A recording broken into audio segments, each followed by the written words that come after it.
Hola, soy Jesús Valencia, profesor de Economía. Estamos impartiendo un curso de Economía Social en la Universidad Popular de Calzada de Calatrava y con la Federación de Universidades Populares de España. Hoy el tema que vamos a tratar es el tercer sector. Lo vamos a diferenciar la videoclase en dos partes, una el voluntariado y otra la cooperación al desarrollo. En el voluntariado vas a tener 4 partes, que es un concepto, las motivaciones para ser voluntario, los ámbitos de intervención y los aportes de la acción del voluntariado. El concepto. El voluntariado es un conjunto de actividades de interés general desarrolladas por personas físicas, siempre que se realicen en las siguientes condiciones. 1. La manera desinteresada y con carácter solidario. 2. Que sea voluntaria y libre, sin traer causa de una relación laboral, funcionarial o mercantil. Y 3. A través de organizaciones sin ánimo de lucro y con arreglo a programas o proyectos concretos. Una cuarta parte sería que no haya retribución económica y una quinta, sin sustituir unos servicios profesionales remunerados. ¿Por qué? ¿Para qué sirve el voluntariado? Pues una de las razones es que cambia las situaciones de exclusión y la injusticia social. Otro sería que da respuesta a intereses de la comunidad y del colectivo. Un tercer pie del voluntariado sería impulsar el compromiso para la transformación social. Y un cuarto es que promociona capacidades de tipo personal, social y comunitario. Ahora vamos a ver las motivaciones para ser voluntario. Hay 3 tipos y la primera sería asistencialismo. Un voluntariado asistencialista es aquel en el que se dispone de la ayuda hacia las demás personas, pero sin una intencionalidad explícita de participar y de transformar lo social. Una segunda parte sería una motivación profesional, que es un interés por mejorar el currículo profesional mediante la obtención de créditos de libre elección, una vez que estás estudiando, o también una estrategia para la inserción en el mundo laboral o para mejorar el currículum. Y una tercera motivación para hacer voluntariado es una motivación transformadora, un compromiso para el cambio de situaciones sociales desfavorables. Los ámbitos de intervención, pues depende de la clasificación que hagamos. Por ejemplo, según la actividad que realicen. Puede ser en el ámbito de la salud, del medio ambiente, de la exclusión social, del ocio, de la cooperación al desarrollo, la cultura, el deporte, el empleo. Si ya nos vamos a una clasificación según los colectivos a los que atienden, pues puede ser los colectivos a los que se va destinado este voluntariado, puede ser a la infancia, a la mujer, a personas con discapacidad, a inmigrantes, personas mayores, personas presas, etc. Y luego también puede ser otra clasificación según el tamaño. El grupo más numeroso se componen de aquellas que cuentan entre 10 y 50 personas, teniendo en cuenta a personal remunerado y voluntariado. Pero también hay organizaciones formadas por menos de 10 personas, formadas incluso también por más de 100 miembros, o sea que hay todo tipo de organizaciones en este caso. Otra clasificación serían según los servicios que prestan. Pueden ser programas, equipamientos, alimentos, ayuda. Otra clasificación sería según el ámbito geográfico. Puede ser un voluntariado local, autonómico, estatal o internacional. Otro sería según los recursos humanos con los que se cuenta.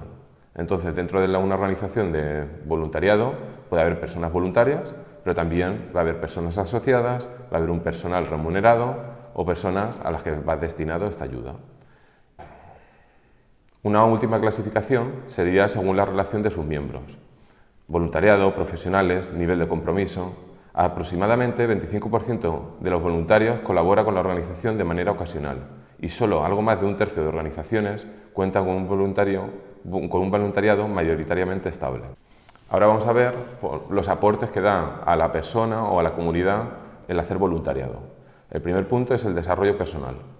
El desarrollo personal aporta un sentido crítico, debate y denuncia sobre diferentes temáticas, una apertura al cambio, al empoderamiento de las personas, a la autonomía personal, a la conciencia ética ante las desigualdades y las injusticias sociales, la empatía, el conocimiento de uno mismo, la autoestima, la asunción de riesgos, la capacidad de elegir, de calcular riesgos y de afrontar los problemas, así como la capacidad de demorar la necesidad de satisfacción inmediata. Esto quiere decir que los logros no se van a conseguir a corto plazo, sino que piensas y luchas por unos cambios más en el largo plazo. Luego hay otro aporte que es el desarrollo comunitario. La participación inmediata en intereses y objetivos colectivos. La acción voluntaria en una asociación lo que te da un desinterés por lo económico, por lo que lo haces altruistamente.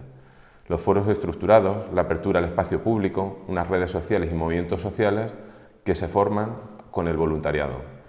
Y un compromiso con la comunidad.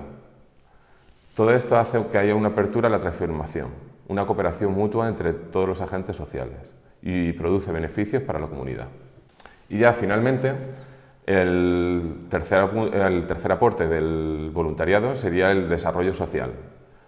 Hay un diálogo intercultural entre las personas interesadas o beneficiadas y aquellas que lo aportan, la defensa de los derechos humanos, la solidaridad, la cooperación, el desarrollo sostenible, todos estos valores que estamos hablando en todas estas reas. La perspectiva global y perspectiva local, así como la ética y los derechos y deberes sociales. Finalmente, la responsabilidad con aquello que te rodea. Ahora vamos a ver la segunda parte de esta videoclase sobre voluntariado, que es la cooperación al desarrollo. La cooperación al desarrollo la hemos clasificado en tres partes. Un concepto, que es la cooperación al desarrollo, una, la historia y la justificación de la creación de esta cooperación, y luego una tercera parte, que es el auge de la ayuda humanitaria y algunas problemáticas que están surgiendo actualmente. El primer punto que vamos a desarrollar sobre la cooperación al desarrollo es el concepto. La cooperación para el desarrollo aglutina el conjunto de políticas, actividades, proyectos y programas elaborados para colaborar con las personas, pueblos, regiones o países que precisan de apoyos para mejorar sus condiciones de vida, para desarrollar plenamente sus potencialidades hasta alcanzar una vida digna y autónoma. El concepto de cooperación al desarrollo, si lo sacamos de la Ley 9 de 2006 de Cooperación al Desarrollo española, habla de las actuaciones, iniciativas, capacidades y recursos que la comunidad internacional pone al servicio de los países y pueblos más desfavorecidos, con el fin de contribuir a la erradicación de la pobreza en todas sus manifestaciones y de las causas que la generan, al reparto justo de los beneficios del crecimiento económico, al progreso humano, económico y social, y a la defensa y pleno disfrute de los derechos fundamentales de las personas. Ahora vamos a hablar, en una segunda parte, de la historia y la justificación. El origen de la cooperación al desarrollo va ligado al concepto de desarrollo económico. Tras la Segunda Guerra Mundial se inicia la Guerra Fría. Las relaciones internacionales están marcadas por los intereses geoestratégicos y comienza una política de ayuda al desarrollo que intenta evitar que los países del sur se alineen con la Unión Soviética. Comienza a utilizarse la siguiente clasificación. Vamos a ver a continuación un mapa con la clasificación geoestratégica después de la Segunda Guerra Mundial. El primer mundo, que es el norte capitalista, el segundo mundo, que es el bloque comunista, y un tercer mundo, que son los países periféricos, que son los receptores de la cooperación al desarrollo. Bueno, aquí tenemos el mapa del mundo, después de la Segunda Guerra Mundial, cómo quedan los tres ejes fundamentales. El primer mundo, en azul, vemos aquí los países desarrollados o del norte, como los conocemos, que son América del Norte, Estados Unidos y Canadá, Europa Occidental, lo que es la Unión Europea actual, Australia y Nueva Zelanda, así como Japón y Corea del Sur. Luego, en el bloque comunista, vemos a la Unión Soviética, a los países satélites de la Unión Soviética, como eran Checoslovaquia, Polonia o algunos países balcánicos, así como China y Vietnam. También vemos en América Latina la excepción de Cuba. Y luego ya los países del tercer mundo sería plenamente América Latina, luego África y también la gran parte de Asia, desde Oriente Medio hasta la parte del sudeste asiático. Pues esta clasificación se mantuvo durante 50 años y ha sido la que ha desarrollado de dónde han ido los flujos de ayuda económica desde el norte hacia el sur. En 1948, ahora vamos a hablar un poco del desarrollo económico y por qué surge esta necesidad de cooperación al desarrollo. Pues en 1948, Estados Unidos lanza el Plan Marshall de cooperación económica para la recuperación económica de Europa. Su éxito hizo que el modelo crecimiento económico más ayuda internacional se convierta en un paradigma de lo que debía ser el desarrollo.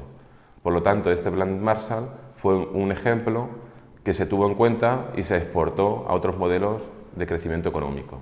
La teoría económica de desarrollo parte de la base de que el problema del subdesarrollo recae en el sur, que es el responsable de crecer y modernizarse, y el norte solo puede ayudar. Hay bastantes voces críticas que hacen ver que esta relación lo único que hace es entrar en una dinámica que los países del sur solo puedan verse beneficiados de los del norte por la ayuda, pero en realidad es una dinámica de los países del norte que están cogiendo los recursos materiales y económicos del sur por la que se crea lo que se conoce como la teoría de la dependencia de los países del sur. Ahora ya vamos a pasar cómo surge un poco y se institucionaliza la ayuda al desarrollo. En 1969, el informe Pearson recomienda que los países ricos destinen el 0,7% de su riqueza al desarrollo de estos países a los países atrasados, estableciendo la idea de corresponsabilidad entre todos los países. En 1972, los países más desarrollados, miembros de las Naciones Unidas, firman una declaración por la que entienden que es necesario destinar como mínimo el 0,7% de su Producto Interior Bruto a programas de cooperación.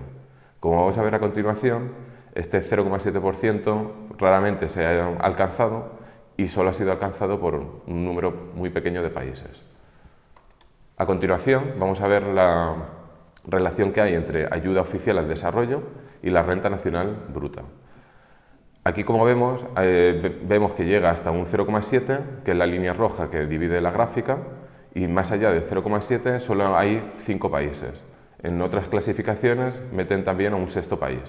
Estos 6 países son casualmente los países nórdicos, que son Finlandia, Suecia, Dinamarca, y luego además está también Luxemburgo, Reino Unido y en algunas clasificaciones está Holanda. Otros países, por ejemplo como España, se ve que están muy lejos de este objetivo de 0,7%. En este caso, para España es un 0,12, un 0,13%. En el Estado español hay diferentes administraciones públicas que se han llegado o han estado muy cerca de alcanzar el 0,7% de ayuda al desarrollo, como por ejemplo las administraciones autonómicas del País Vasco o de Andalucía. En cambio, hay otras comunidades autónomas, como Castilla-La Mancha actualmente, que no llegan ni siquiera al 0,1%, o la Comunidad de Madrid. En 2000 hay un nuevo hito para la cooperación al desarrollo. Se celebra en Nueva York, en las Naciones Unidas, la Cumbre del Milenio. Representantes de 192 estados firman la Declaración del Milenio, donde se fijan los 8 objetivos de desarrollo del milenio, que deberían cumplirse para el 2015. A continuación, vamos a ver los 8 objetivos de desarrollo del milenio. Bueno, a continuación vamos a presentar los 8 objetivos de desarrollo del milenio. El primero es erradicar la pobreza extrema y el hambre. El segundo es lograr la enseñanza primaria universal. Este objetivo ha sido ampliamente alcanzado en la mayoría de los países de América Latina. Todavía hay países de África que no lo han conseguido. El tercero sería promover la igualdad de género y el empoderamiento de la mujer. Este es un objetivo clave porque también ayuda a realizar y alcanzar los demás. El cuarto sería reducir la mortalidad de los niños menores de 5 años, que igualmente se ha alcanzado en la mayoría de los países de América Latina, en los que los niveles ahora mismo de mortalidad infantil están muy parejos a los de los países desarrollados. El número quinto, y ligado con el cuarto, es el mejorar la salud materna. Un sexto, y muy focalizado sobre todo en gran parte de África y de Asia, es el de combatir el VIH o el SIDA, el paludismo y otras enfermedades contagiosas. Un séptimo objetivo del milenio es garantizar la sostenibilidad del medio ambiente y el octavo y último es fomentar una alianza mundial para el desarrollo. 15 años más tarde, en el 2015, 193 líderes mundiales se comprometieron con otros objetivos mundiales. Si antes se llamaban los Objetivos de Desarrollo del Milenio, ahora se llaman los Objetivos Mundiales del Desarrollo Sostenible. En estos, lo que querían lograr era 3 cosas extraordinarias en los próximos 15 años. Erradicar la pobreza extrema, combatir la desigualdad y la injusticia y solucionar el cambio climático. Los objetivos mundiales podrían lograr estas 3 cosas, en todos los países y para todas las personas. La diferencia que hay entre los Objetivos de Desarrollo del Milenio del año 2000 y los del 2015 es que estos hacen un mayor énfasis en el desarrollo sostenible y además están enfocados también y se pueden implementar en los países del norte. A continuación vamos a ver los 17 Objetivos de Desarrollo Sostenible.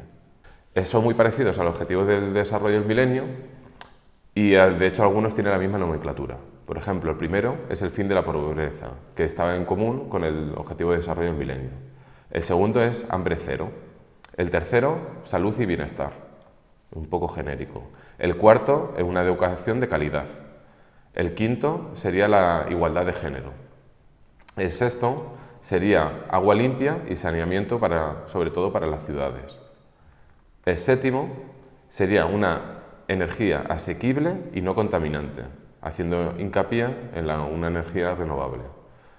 El octavo sería un trabajo decente y un crecimiento económico sostenible.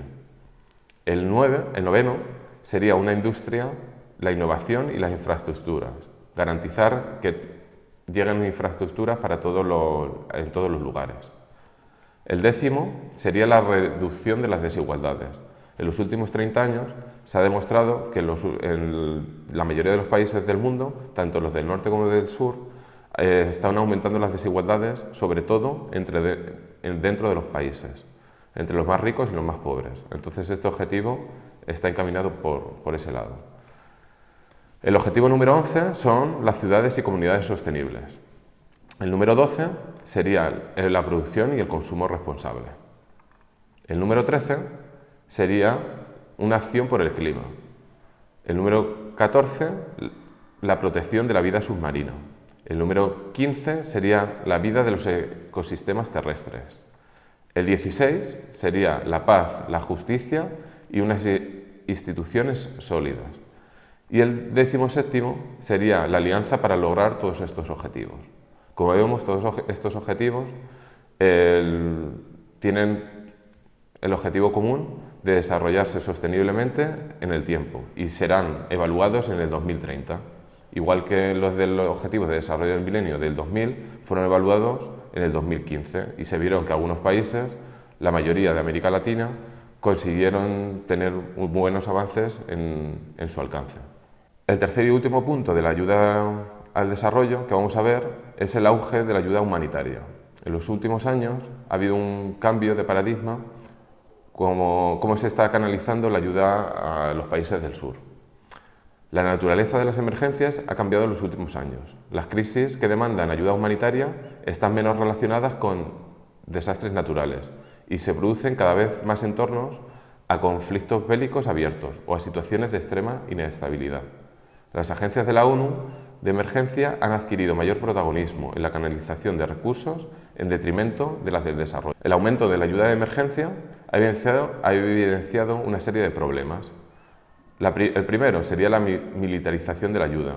En varios conflictos, tanto ambientales como sociales, una gran parte de la ayuda humanitaria ha ido en la militarización de las zonas. La segunda, la descoordinación. Ha habido una descoordinación entre diferentes agencias o entre diferentes países para canalizar toda esta ayuda humanitaria. La tercera sería el desvío de fondos comprometidos en ayuda al desarrollo a largo plazo. Se privilegia la ayuda a corto plazo sobre la del medio y largo plazo. Un cuarto sería la desconexión entre los programas de emergencia y los de desarrollo. Y un quinto sería la incoherencia de políticas. Se da un mal enfoque a estas políticas y no tiene un objetivo claro para lo que se está conduciendo esta ayuda al desarrollo. Ahora vamos a ver un último punto, que serían unas medidas contra la pobreza. Los objetivos de desarrollo sostenible pueden ayudar a alcanzar esta lucha contra la pobreza. ¿De qué forma? Pues vamos a ver unos diferentes puntos. El primero sería un firme compromiso con la consecución de los ODS, los Objetivos de Desarrollo Sostenible. El segundo punto serían las instituciones internacionales, que promoverán acciones especialmente orientadas a la mujer. El tercero es que se han de incorporar los otros dos objetivos acordados en la cumbre de Copenhague, en 1995, como son la integración social y la creación de empleo digno para todas. La ayuda oficial al desarrollo. A través de la ayuda oficial al desarrollo se puede alcanzar la lucha contra la pobreza. Con este cuarto punto vemos que hay que hacer efectivo el compromiso de un 0,7% de ayuda oficial al desarrollo, que actualmente, por ejemplo, en España es de un 0,24%. Una quinta medida sería mejorar la calidad y la orientación de estos fondos. Una sexta sería desligar la ayuda de los intereses económicos. Por ejemplo, en España, o en la ECID, que es la Agencia Española de Cooperación Internacional de Desarrollo, tiene muchos intereses en países de América Latina donde diferentes empresas españolas están actuando. Por lo tanto, también una orientación sería desligar todos estos intereses económicos de la ayuda oficial al desarrollo. Y un séptimo sería la generación de nuevos mecanismos de financiación internacional, basado en impuestos globales, contra la lucha contra la evasión de capitales y los paraísos fiscales. Un ejemplo de esto podría ser la tasa Tobin. La tasa Tobin nació en el año 72 y fue propuesta por un economista de apellido Tobin, en el que decía que había que gravar las operaciones financieras especulativas. ¿De qué forma? Pues con un porcentaje mínimo de un 0,1% sobre las transacciones financieras, de tal forma que se reduciría la especulación en estos movimientos de transacciones y además ayudaría a un aporte de un fondo social contra la pobreza. Actualmente la Unión Europea está luchando por implementar esta tasa Tobin y los últimos movimientos fue que el Reino Unido estaba poniendo bastantes trabas porque el negocio que tiene en la City financiera es bastante importante, pero creemos que a partir del Brexit puede ser que haya una facilitación de la implementación de esta tasa Tobin en la Unión Europea. La deuda externa. La deuda externa puede ser fundamental para ayudar a luchar contra la pobreza en los países del sur. ¿Cómo? Pues el octavo punto es abolir el 100% de la deuda externa. Es lo que están abogando los países del sur y que en algunos casos se ha realizado entre convenios bilaterales entre países. Pero la sugerencia es que se haga unilateralmente entre todos los países del norte con los del sur. Un noveno punto sería la conversión de deuda por inversión en los objetivos de desarrollo del milenio.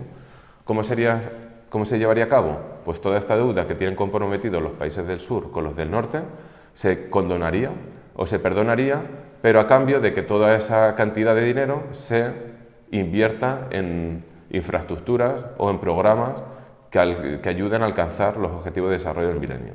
Muchas veces se ha colaborado con países africanos para condonar la deuda y no ha servido de nada, porque los regímenes dictatoriales lo único que hacían era ahorrarse ese dinero, pero no lo invertían otra vez sobre su población. Entonces sería una obligación de los países del norte con los del sur para que se comprometieran y no pasara esto otra vez.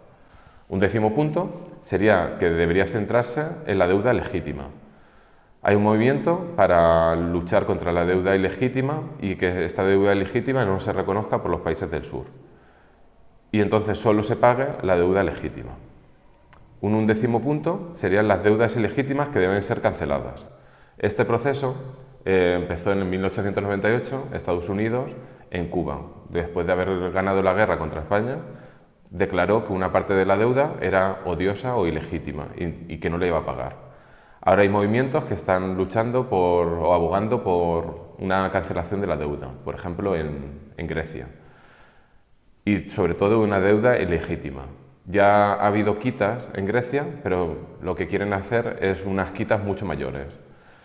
También podemos sacar un precedente que sería en Ecuador, en 2005, Rafael Correa propuso que una parte de esa deuda la consideraba ilegítima, no lo consideró unilateralmente, sino que hizo una auditoría y parte de esa deuda no la pagó. Al día siguiente se encontró unos problemas de financiación internacional, el Fondo Monetario Internacional, el Banco Mundial, no le financiaban porque, lógicamente, no habían pagado una parte de la deuda, pero se financió a través de otras vías.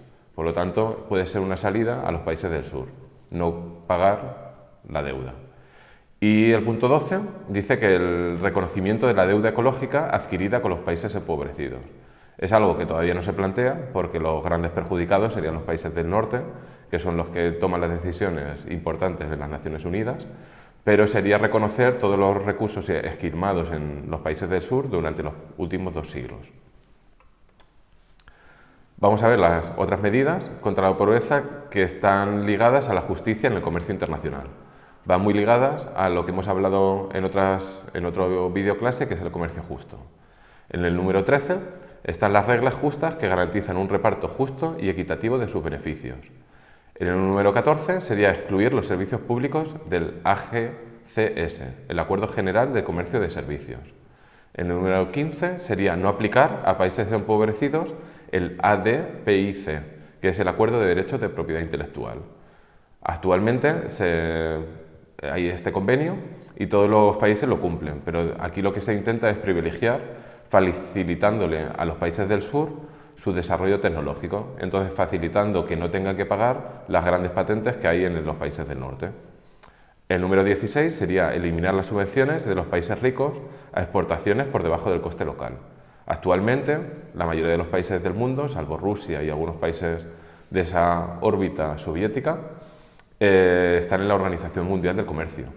Esta organización dice que no hay que subvencionar el comercio de ningún producto o de ningún sector económico, pero en la actualidad realmente hay otros países del norte están gravando a través de subvenciones, están facilitando que esos precios de los productos, por ejemplo, en Europa el caso más grande y más grave comparativamente serían los precios de los productos agrícolas que se mantienen artificialmente bajos por una subvención tan grande como por ejemplo es la subvención del programa de la PAC. Y el número 17 sería el fin de la presión para reducir los aranceles de importación a los productos industriales. Igual, esto está ligado a la Organización Mundial de Comercio, que cada vez que se adhiere un país, les imponen unas condiciones para que bajen los aranceles y sobre todo en los productos industriales, que son en los que más se benefician los países del norte. Y ya finalmente vamos a ver las últimas 3 medidas, y van encaminadas todas a la defensa de los derechos laborales. El número 18 sería velar por la existencia y creación de empleo digno y con derechos. La medida 19 sería exigir a las empresas multinacionales el respeto a las normas internacionales de trabajo y a los convenios de la Organización Internacional del Trabajador. Hay actualmente muchas normas internacionales que las empresas multinacionales las están cumpliendo y las firman y ratifican, acuerdos multinacionales y sectoriales. El problema viene que no se comprometen en toda su línea de producción y hay empresas proveedoras de estas que no lo cumplen. Un caso bastante grave fue hace 3 o 4 años en Bangladesh, en el 2013-2014, en el que se derrumbó una fábrica y murieron más de 1000 trabajadores. Y se comprobó que las empresas que estaban fabricando los productos textiles en esa fábrica eran empresas del norte como Inditex, Cortefiel o Carrefour.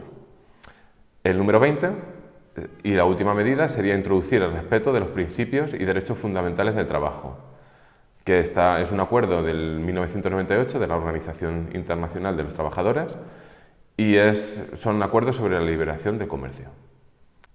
Bueno, para finalizar vamos a hacer un epílogo final sobre ¿quiero ser cooperante? Pues vamos a hacer en 3 partes las 4 preguntas que se debería hacer un cooperante antes de ir a un país de Latinoamérica, África o Asia, luego los tipos de cooperantes que hay y luego una tercera parte sería cómo realizar un proyecto. La primera, sobre las 4 preguntas. La primera pregunta que te deberías hacer sería ¿harías voluntariado en el extranjero si no llevaras cámaras contigo? ¿Vas al extranjero a ayudar o para parecer bueno ante otros? ¿Quieres ayudar o simplemente subir una foto en la que se ve cómo ayudas a otras personas? Ten precaución de tener el complejo del Salvador. ¿Qué significa esta idea? La idea del complejo del Salvador es que tú como extranjero piensas que vas a salvar a la comunidad entera. Este es un complejo que es un poco condescendiente con la comunidad, porque implica que tú eres el héroe, mientras que los lugareños son seres desamparados. La segunda pregunta, ¿tiene la organización con la que estás colaborando las mismas intenciones y valores que tú?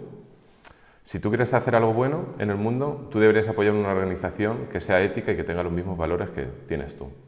No temas mirar en profundidad sobre los valores de la organización. Pregúntate si ellos promueven iniciativas lideradas por la comunidad o si en cambio son los extranjeros los que ven sus problemas y deciden por ellos. La tercera pregunta sería, ¿vas a hacer más daño que cosas buenas en el lugar de destino? Sé realista sobre cómo el trabajo afectará a la población local. Las investigaciones nos dicen que trabajar con niños sin hogar o orfanatos es una mala idea para un voluntariado. ¿Por qué? Porque estos niños vulnerables necesitan tener una relación estable y de largo plazo. Esto es incompatible con los voluntarios, que van a estar como máximo unos meses. Por eso los efectos psicológicos de verse abandonados pueden ser bastante perjudiciales para los niños. Y la cuarta pregunta sería, ¿confiarías en hacer el trabajo que estás haciendo con la organización en tu propio país? La clase de voluntariado depende de tus habilidades y cualificaciones, no de lo que te gustaría hacer. Entonces, en vez de eso, puedes ofrecer a las organizaciones locales aquellas habilidades que sí tienes. Si tienes habilidades por ejemplo, con la destreza de la informática, puedes ofrecerte a hacer una página web a la ONG. O, por ejemplo, si sabes de contabilidad, pues ayudarles con las cuentas. Para el trabajo en el que no estés cualificado, dona el dinero para aquellos trabajadores locales y así lo pueden hacer ellos mismos y además facilitas y contribuyes al desarrollo local. Ya en la segunda parte que vamos a ver sobre el tema del cooperante son los tipos de cooperante. Hay tres. El primero sería el voluntario. El voluntario no tiene por qué tener unas habilidades concretas, no hace falta que tenga una cualificación universitaria, por ejemplo, y normalmente va a ser una persona que va a costear sus gastos. Eso lo vamos a ver en la siguiente parte. Luego el segundo perfil sería el cooperante, que ya es un perfil cualificado y que responde a una ONG y a un proyecto. Y luego ya la tercera forma sería el asalariado. Sería un personal que estaría contratado por la ONG y que, por supuesto, está formado y va a pertenecer a largo plazo a la organización. Y luego ya una tercera parte sería cómo hacer un proyecto. Entonces dependerá de la forma de voluntariado, así podrás hacer el voluntariado. Entonces, por ejemplo, si eres un voluntario, lo normal es que no te paguen y seas tú el que tengas que pagar parte de los gastos. Por ejemplo, se podría llamar las vacaciones solidarias, en la que el voluntario paga, por ejemplo, el coste del viaje, incluso puede pagar tanto el alojamiento como la manutención. Otro tipo sería, para el cooperante, sería la beca de cooperante, la beca de cooperación. Sería vinculada a un proyecto y estaría normalmente financiada por un organismo local, provincial o regional o incluso estatal. Igual, en este hace falta tener un perfil profesional y ya sí te costearían todos los gastos, pero no tendrías una retribución económica, un salario. Y luego ya la tercera parte sería pues, un asalariado, que sería un contratado por la ONG, en el que tú tendrías todos los derechos como puede tener cualquier otro trabajador. Y con esto terminamos ya la videoclase de hoy del tercer sector. Muchas gracias.